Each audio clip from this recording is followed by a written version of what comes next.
चिंगुड़ीर तो केते प्रकार रेसिपी बनाऊे किंतु ए स्टाइल रे थरे चिंगुड़ी बरा बनातु देखिए एत टेस्टी बनब खावाई गरम भात पखाला भात आप सबुथ एंजय करेंगे। खरा दिन आसीगला एवं तो आम ओडिया घर सब बेले पखाला भात सहित यही चिंगुड़ी बरा आप थे बनइबे ना देखिए आउ सब बाकी तरकारी फिका लगे। तो चलतु चिंगुड़ी बरा केमती बनइबा स्टार्ट करवा। चिंगुड़ी बरा बनवाई आम गोटे छोट ब्लेंडिंग जारटे नवा से आम गोटे चमच कला सरिष गोटे चमच धला सरिष हाफ चमच जीरा दबा अल्प पानी देकी तार गोटे चिकन पेस्ट बनईकी साइड रखा। ये आम कखारु पत्र किसी नहीं जोटा कि बोईत कखारु पत्र पंपकिन जोटा कहती तो आप लाउ पत्र नहीं पारे। कखारु पत्रर एमती तार सरू सरू एमती तार सिर बाहर तो आपड़ ताको सेमती बाहर करदे। बाहर करके एमती बड़ बड़ पीसेस रे साग गुड़ी को काटी नेबे। कखारु पत्र को साइड रखा। ये आम नहीं कखारु फूल तो कखारु फूल को आम एमती भल से परिष्कार करके बाछि नबा। आउ तार मझिरे जो गोटे डेम्फो टाइपर थी ना ताकू आप बाहर करके अलगा करदे। ये जो येलो टाइप गोटे डेम्फो देखुए तो डेम्फो को बाहर करके अलगा करेंगे। यहाँ जदि भल थी आप रखिकी यूज करेंगे जदि पोक लगी आपको बाहर करेंगे। ये भाव में मुझे सब फूल को एमती काटी आनी आपड़ चाहिए छोट छोट पीसेस करेंगे। ये मुझे अल्प कखारु कखारु को एमती सरू सरू करके काटी नहीं गोटे छोट मीडियम साइज आलू को एमती सरू सरू करके काटी आनी। एबे आम सब जिनस को धोईकी साइड रखा। ये आम गोटे सिल्वरटा नवा से अल्प रसुण कोला नहीं गोटे इंच अदा हाफ कंचा लंका नहीं आउ ये अल्प धनिया पत्र नहीं तो सब मिसेकी आम ये गोटे छेचा मसला बनइबा। यही मसला छेचा ना देखिए गोटे बहुत बढ़िया बास्ना सहित तार गोटे टेस्ट एत जबरदस्त आसो। आपड़ थे बनइला माने देखिए सब बेले बनइबे। एबे ये मसला छेचा को गोटे बाउल रखिकी ताको साइड रखा। चिंगुड़ी बरा रेडी करने आम गोटे बड़ बाउलटे नवा से सबू परिबा को आम धोई आनी सबू परिबा को ये आड करवा। तापर ये आम जो अदा रसुण कंचा लंका धनिया पत्र छेचा को आड करवा।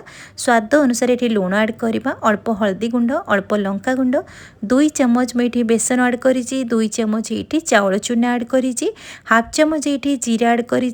ये प्रथमे आम जो मसला बाटी थिले सोरिष मसला बटा मुझे 2 चमच आड करी निहाती भाव में आड करेंगे। देखिए तार गोटे टेस्ट बहुत बढ़िया आसो।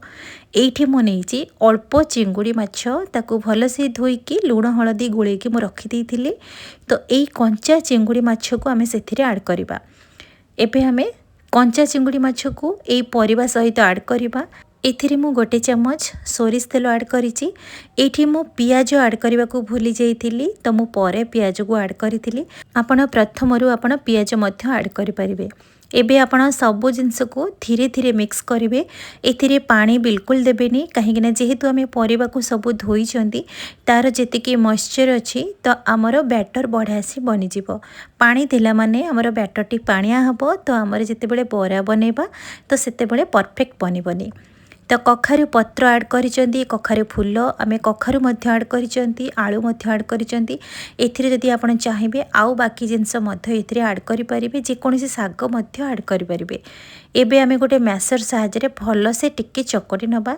जदि आपण पारिबे सब जिनस को टिके हल्का हल्का छेची देबे। एबे मैसर साहाय्य आम भल से चकड़ी सारा पर देखो केते स्मूथ हो गला।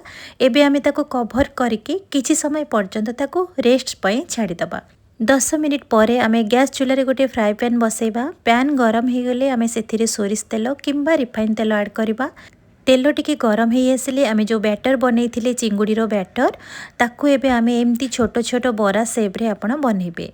आपण जदि बड़ बड़ बरा सेप्रे बनइबे किंबा छोट किंबा आपण जदि पकोड़ी सेप्रे बनइबा को चाहुचंती ताहले आपण बनइ परिबे।